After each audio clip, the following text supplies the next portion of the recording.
Trump trade was dominating markets post-election, but now it's floundering. For more, we're going to bring in Yahoo Finance senior reporter Alexandra Canal. Allie. Yeah, Josh, remember, it wasn't too long ago that stocks traded at consistent records following Trump's win, but the benchmark S&P 500 has now officially wiped away all of its post-election gains. The tech-heavy Nasdaq, that eliminated its election day gains on Monday, but also extended those declines today. In fact, we almost entered correction territory for the Nasdaq. For now, though, we were able to avoid that. But there are certain sectors of the Trump 2.0 trade that have just underperformed since November 5th. That sugar high that really invigorated markets to the end of 2024 and even to start 2025 just running out of steam. So I want to start with Treasury yields because this has been a significant move to the downside here. We are now trading at levels that we have not seen since the end of last year, right around 4.2%.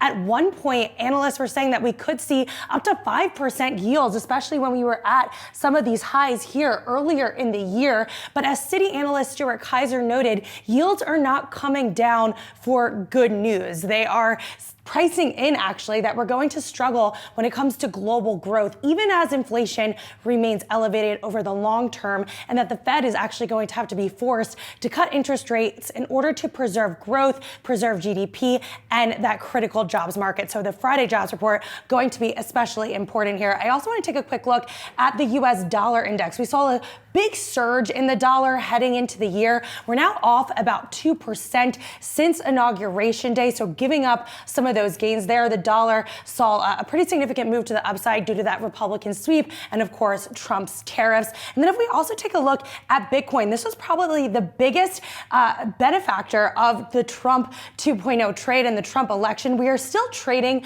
above what we saw on Election Day. Bitcoin was trading at around 69,000. We are significantly above that. However, we are below the critical $100,000 level that we saw earlier this year. Bitcoin is off about 22% since the record highs that we saw in mid-January. And at that point, Bitcoin was trading at around $109,000 a coin. Now, I also want to take a look at small caps because this is something that we really thought was going to surge due to Trump's deregulation policies, due to tax cuts, things like that. We have just not seen that. Small caps are down 8% since that November 5th close. And then if we take a look at some other sector action, we see sectors like energy and financials there underperforming. Financials actually have been the sole sector that has actually done pretty well since Trump 2.0. We're still at these highs. We are, of course, off a little bit what we saw earlier this year, but still